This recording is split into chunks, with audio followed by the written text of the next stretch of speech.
I'm Mr. Grinler. And I'm Mrs. Grinler. And this is Grinler's Creatures.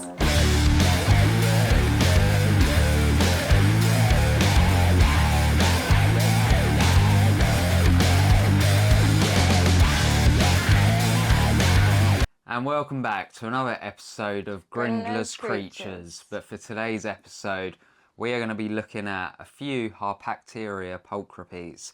So we've got one down on the table. We've actually got two down on the table. Two that we're going to show you today. One of them is going to be a rehouse, and quite excited for this one because it's a really cool enclosure. One that I really want to set up, and you like this one as well. Yeah, I like this one. It's cool. And this is a species that I hear a lot of different sort of information on. So over the years I've seen quite a bit of talk on these, and it's basically talking about how they're either fossorial or terrestrial. A lot of people have them in terrestrial setups, a lot of people have them in fossorial setups. You know, you've got people that go, oh, I've got one of these and it doesn't burrow but it's got loads of inches of dirt. Or you got ones that do burrow. It's a bit hit and miss, if I'm honest. And some websites that we've actually looked on, some of them do actually list them as terrestrial and some of them list them as fossorial. And we did have an adult female, didn't we? And we'll go on to that a bit more in a little bit because something's happened with her. But she was always terrestrial, although we didn't really give her the option to burrow, did we? No, not really. So no. That's kind of why that was like that. But then we've got one down here that actually made a little burrow, and we've got one on the other side that has made some mad burrows. So yeah, we're going to show you these today. So these are native to South Africa, and when you look them up, you can actually see some photos when people actually go out there, and they make some really big burrows. So what we're going to use is the Tarantula Fossorial Enclosure, the 361. Cylinder one. Yeah, it's really cool. And yeah, that way it just gives it the option to be terrestrial and it gives it the option to be fossorial. So it'll be really interesting to see how that goes. Oh, and there's also some feeding footage that we're going to add on. We might as well talk about that now. So our adult female, Harpactira pulchripes, has unfortunately passed away. She passed during a molt. It's absolutely gutting, if I'm honest. It's always horrible when that happens because they start and then, bless them, it all goes wrong. She's been with us a long time as well. She was probably one of my favourite old worlds, and it's probably one species that I recommend for beginners getting into old worlds. Harpactira pulchripes is a good choice. Yeah, it's definitely one of my favourites, and I don't know why. They look really cool. Love them. Yeah. Everyone needs one in the hobby. So because she's passed, we're going to show, well, it was actually from a feeding video I've been doing. I've been like doing species specific feeding videos. So we're going to take a segment out of that and add it on to the end of this video. But to start off, let's have a look at this fossorial enclosure and how we set it up.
So now let's show you us putting it in.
So yeah, that was probably one of the most easiest rehouses ever. It took next to no time. Literally just straight in there. We had a little bit of trouble getting it in, but once we tilted that enclosure a little bit, got in nicely, and it just came straight out. So probably never get an easy rehouse like that again. No, that was especially for an beautiful. old world. That's what I mean. These are good for beginner old worlds. Literally no hassle whatsoever. So now let's have a look at how this looks down the line, along with this other Harpactira pulchripes enclosure. Let's have a look at them both. And here she is. So she was just down there, but now she has gone to the top. So if we take the lid off, we can have a proper look at her. So one of the cool things about this is the lip. I love the fact that you've actually got a little lip here. Just a little extra layer of protection, if I'm honest. Safety feature. But yeah, she's done a little bit of webbing so far. She definitely looks like she could do with a feed, so we'll definitely do that in a second. But I'm actually really digging this. So far, she hasn't burrowed one little bit. So as you can see, we've made this little sort of starter burrow for her, so she could sort of go inside, and if she wanted to, she could, you know, burrow down, going round, and make a really cool burrow. But she has chosen so far to stay on top. And I expected a lot more web at this point, but it's still early days. Yeah, so did I. It is, isn't it? She seems to be sitting at the top an awful lot at the moment. Yeah, but you never know. A couple months down the line, she might decide to start burrowing. Oh, she was going to move a little bit there. I love the colouring of these. I don't know Absolutely why. beautiful. They've just got a grip on me. These have always been one of my favourites. Tarantula we still need though is the T. Celadonia. Yes, we do. We need one of them. But I've heard so many horror stories about those. Have you? Yeah, like people losing them, and that's why I don't want to. Yeah, they're quite fragile, aren't they? I'll be so sad. Should we show him this one first before we feed? We might as well feed them both together. So this one here is in a phanarium, and I know you guys hate phanariums. They were just really good to start with at the beginning of the hobby. They were really cheap. I think they were like £8 a tub or something, Yeah, they're even just so cheaper much than cheaper that. when you've got quite a few. But yeah, as you know, they're not very ideal for tarantulas. But look at this. So compared to that, One extreme to the other. then you go to this. So this is another enclosure for a female, and she has just burrowed down there, but she has got tunnels going everywhere, and the web is absolutely insane. And I've been meaning to rehouse this one for a while, but I just don't want to. Don't want to Her destroy enclosure, yeah. artwork of her webs. Her enclosure looks sick. So there weren't even that much substrate put in. There's probably a couple of inches just there. You can actually see her just there. She's moved it all over here. Yeah, she's moved it all. But yeah, that just goes to show that they do burrow. They are classed as fossorial tarantulas. This is the thing. Yeah, that's why it took us a while to decide on this Fossorial enclosure. burrowers. But I think it does depend. Just depends on the tarantula. Well, these are in captivity, aren't they, as well? We're not in South Africa right now. We can't mimic the environment, if that makes sense. But Very, very true. yeah, I don't know where this terrestrial thing's come from. I really don't know. If you guys know, drop it down in the comments. You know what? There's a couple species She's recently. doing a little dancey dance down Just a there. little dance down there. There's a couple species that I've always known as fossorial that have been labelled as terrestrial recently. I don't know. Just take it as a guide. Yeah.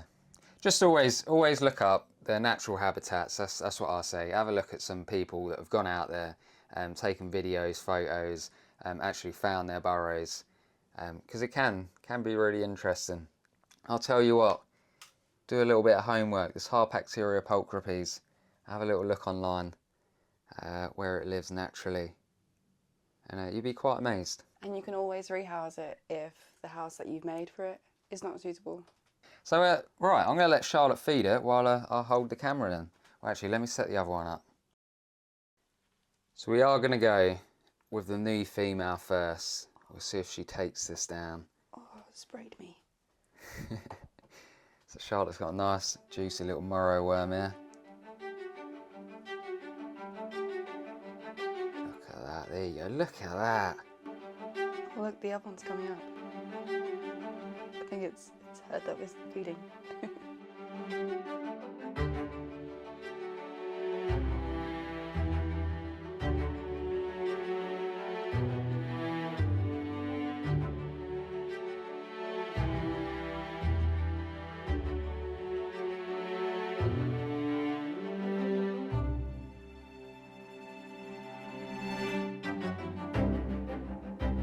It's gone. It's alright, it'll come back up. 6.5 hours later. I can see that worm now. No. Where? You got like eagle eye vision. I found the worm. Alright, so this one's coming up, so I reckon if we do it just in front of her, see if she'll come out. Oh. Look at that, see? So this one's slightly bigger. And this one will definitely be getting rehoused next. We just don't want to destroy her beautiful home. Look at that, straight in. So that's it, 2 takedowns. So fingers crossed, this enclosure here is going to get webbed up like this. Granted, there's not really much webbing points, but then again, there wasn't in there either. They just love laying web down on the floor. Yeah, absolutely beautiful. Look at that. 2 feeds. Good job. And then the last thing left is the lids. Let's do it. Look at that. Underneath. Oh, yeah. Just caped in web. We haven't got too many of these left. So soon enough they won't be on the channel whatsoever.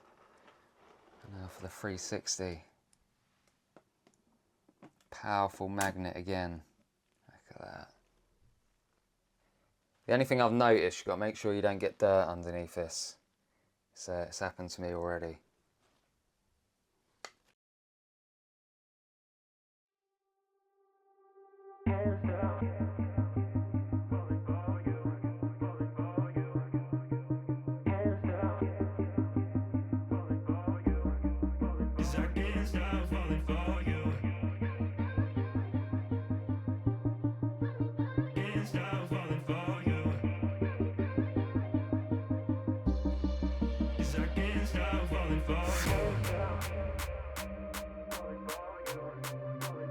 can't stop falling for you. Yes, I can't stop falling for you.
Can't stop falling for you. Yes, I can't stop falling for you.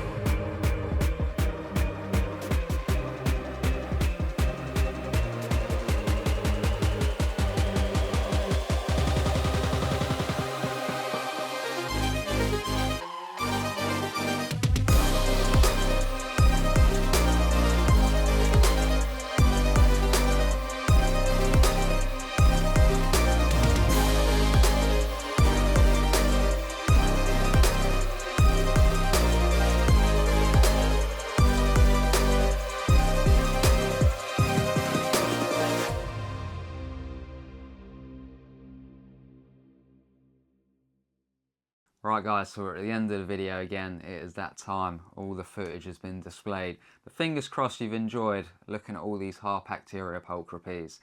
If you haven't got one, you need to get one at some point. You do. Obviously when you're comfortable enough, we're getting old worlds. But with me, well technically us, we just went There was no straight in, there yeah. was no There was no... safety involved.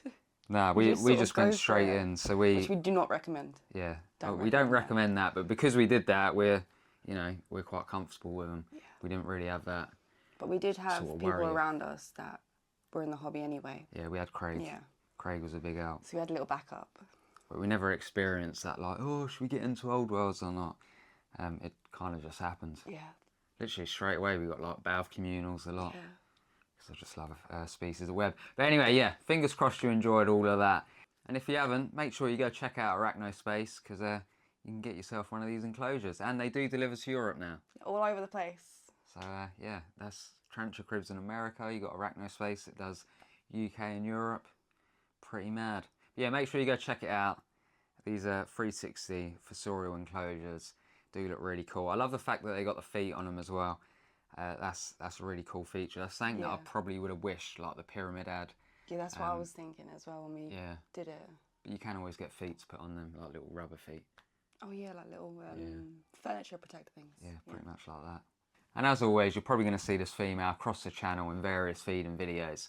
So if you could like, comment and share, that would be absolutely great. You don't understand how much that helps. I do want to say, while we're on here actually, a massive thank you to everyone over on our Facebook page. Our reels have been popping off. Yeah, they've been doing good recently, but everyone's been sharing it, and that's what I like. You know, I don't like sharing my own stuff much, and I just love the fact that you guys have been sharing it around, and it's just gone to loads of people. So thank you very much, guys. And we hit 3,000 followers on there. I think we're nearly on 3.2. So yeah, we've literally gone up quite a lot of followers. We weren't even at 3K. So yeah, massive thank you guys. But anyway, let's wrap it up here because the lights are going all funny. Don't forget to hit that subscribe button down below and hit that bell icon so you're notified of when we upload next. Don't forget, down in the descriptions, a link for our link tree. It's got all our social medias on there. And don't forget, if you're using Arachnospace, I think I've said it already, but down in the description there's going to be a code which is Grinla10. So make sure you use that to get 10% off, and yeah, helps the channel as well. But Mr. Grinla's down here. So is Mrs. Grinla. And so are all our creatures. Have a great week, guys. You all deserve it. Peace.